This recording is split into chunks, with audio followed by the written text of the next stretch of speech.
D pharma एक ऐसा course जिसके बारे में कहा जाता है कि इसे करके आप डायरेक्ट मेडिकल स्टोर खोल सकते हैं। हजारों रुपए तक की नौकरी आपको आसानी से मिल जाती है। लेकिन दोस्तों, क्या ये सच है और क्या सच में ये इतना बेहतरीन कोर्स होता है? दोस्तों, आज इसी डी फार्मा कोर्स के बारे में शुरू से आखिर तक विस्तार से बात करेंगे। इसके admission process, entrance exam, syllabus, fees, job, salary, business, medical store, इन तमाम चीज़ों के बारे में जानेंगे और इसलिए कृपया करके इस वीडियो को पूरा देखिएगा। दोस्तों, डी फार्मा फार्मेसी से संबंधित कोर्स होता है जो कि एक डिप्लोमा कोर्स है, ना कि डिग्री कोर्स। डिप्लोमा कोर्स और डिग्री कोर्स में बहुत ज़्यादा अंतर होता है। शॉर्ट में आपको बताऊं तो डिग्री कोर्स के बाद नौकरियों की जितनी ज़्यादा अपॉर्चुनिटीज़ होती है, डिप्लोमा कोर्स के बाद उतनी अपॉर्चुनिटीज़ नहीं मिलती और डिग्री कोर्स वालों को हमेशा डिप्लोमा कोर्स वालों से ज़्यादा प्रेफरेंस दी जाती है। यहाँ पर आपको बता दूं कि फार्मेसी कोर्स में बी फार्मा एक डिग्री कोर्स होता है, जबकि डी फार्मा एक डिप्लोमा कोर्स है। डी फार्मा एक 2 साल का कोर्स होता है जिसमें 4 सेमेस्टर होते हैं और यहाँ पर भी कुछ यूनिवर्सिटीज़ में यह कोर्स सेमेस्टर वाइज रहता है, जबकि कुछ यूनिवर्सिटीज़ में ईयर वाइज इस कोर्स की पढ़ाई होती है। 12th में मैथ वाले और बायोलॉजी वाले दोनों तरह के कैंडिडेट इस कोर्स को कर सकते हैं। अब इस कोर्स में एडमिशन के लिए एंट्रेंस एग्ज़ाम देना होता है, जिनमें से कुछ स्टेट वाइज एंट्रेंस एग्ज़ाम होते हैं, जबकि कुछ ऑल इंडिया लेवल पर लिए जाते हैं, जिनमें अप्लाई करने के लिए कैंडिडेट की आयु सीमा कम से कम 17 साल होनी चाहिए। इसके साथ ही 12th में जनरल कैटेगरी वालों के नंबर 50% आने चाहिए और ओबीसी, एससी, एसटी वालों के 45% नंबर आने चाहिए। उसके बाद ही डी फार्मा के लिए एंट्रेंस एग्ज़ाम का फॉर्म भर सकते हैं, जिसमें लगभग 200 रुपये से 300 रुपये तक का खर्चा भी आ जाता है।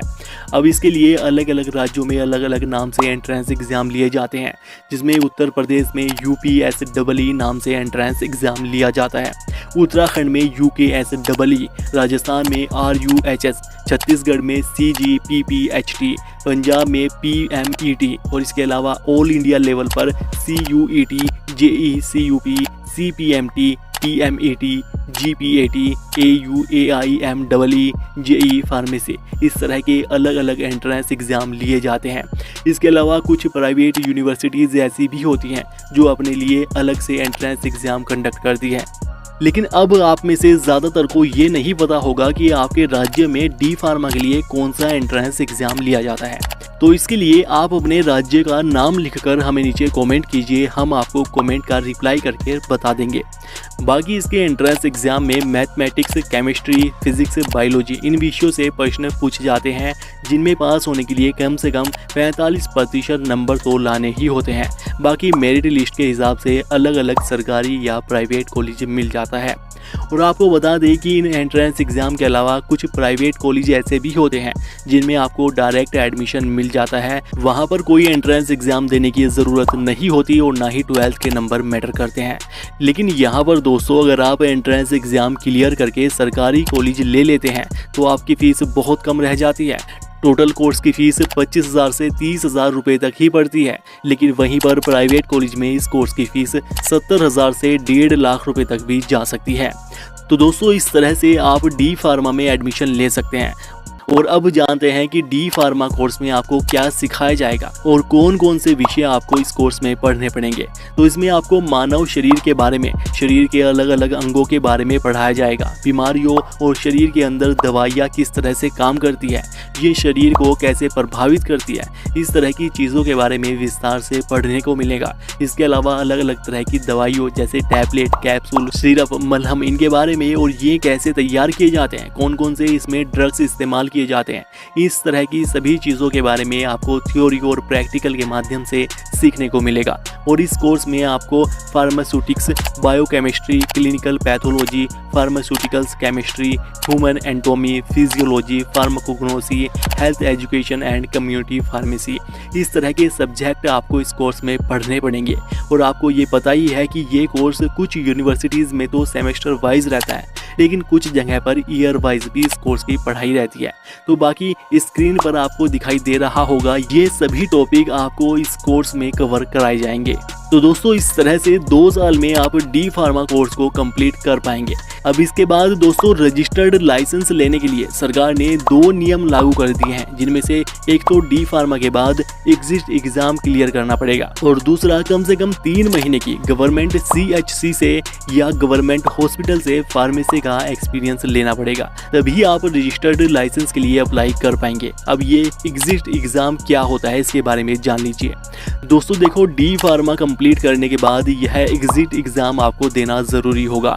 एग्जिट एग्जाम साल में 2 बार लिया जाएगा और अगर आप इसे क्लियर नहीं कर पाते हैं तो आप जितनी बार चाहे इस एग्जाम को दोबारा से दे सकते हैं। इसके लिए कोई लिमिट नहीं रखी गई है। इसमें टोटल 8 विषयों से 3 पेपर होंगे, जिसमें 50% नंबर लाने होंगे। सभी प्रश्न ऑब्जेक्टिव टाइप रहेंगे और इंग्लिश भाषा में सभी प्रश्न पूछे जाएंगे। यह 3 घंटे का पेपर रहेगा, जिसमें नेगेटिव मार्किंग नहीं होगी। इसमें pharmaceutics, pharmacognosy, pharmacology, pharmaceutical chemistry, biochemistry, hospital and clinical pharmacy, law and ethics, drug store and business management, इन विषयों से प्रश्न पूछे जाएंगे और जो भी कुछ आपने डी फार्मा में पढ़ा है उसी लेवल के आपके इस एग्जाम में प्रश्न पूछे जाएंगे। इस एग्जाम को क्लियर करने के बाद ही आप स्टेट फार्मेसी काउंसिल में रजिस्ट्रेशन करवा पाएंगे और इसी तरह से प्रोसेसिंग के बाद ही आपको रजिस्टर्ड लाइसेंस मिल पाएगा और आप अपना मेडिकल स्टोर खोल पाएंगे। उसका यह इस तरह से प्रोसेस रहने वाला है। अब डी फार्मा कोर्स के बाद मिलने वाली नौकरियों के बारे में जान लेते हैं कि नौकरी मिलेगी भी या नहीं और उसमें क्या क्या मुश्किलात आने वाली है। दोस्तों देखो, डी फार्मा कोर्स करने के बाद कॉलेज से प्लेसमेंट होने के चांस 20% ही रहते हैं और वो भी कुछ बेहतरीन कॉलेज से ही कॉलेज प्लेसमेंट हो पाता है। बाकी के कुछ स्टूडेंट मेडिकल स्टोर खोलने की ओर जाते हैं, लेकिन मेडिकल स्टोर खोलना भी आसान नहीं होता है। उसके लिए पैसों की और सही लोकेशन की ज़रूरत होती है, जहां पर आप मेडिकल स्टोर खोल पाएंगे, जिससे कि वह चल सके, अच्छी आमदनी हो सके और आप अपना दुकान का किराया भी निकाल सके। इसलिए मेडिकल स्टोर खोलना भी आसान नहीं होता, लेकिन अगर मेडिकल स्टोर चल जाता है तो आप महीने में लाखों रुपए तक कमा सकते हैं।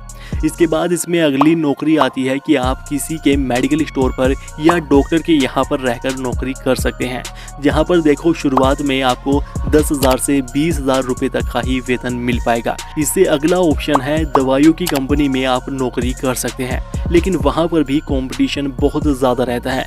कंपनी वाले भी बी फार्मा और एम फार्मा वालों को ज़्यादा प्रेफरेंस देते हैं, उन्हें डी फार्मा वालों से पहले नौकरी दी जाती है।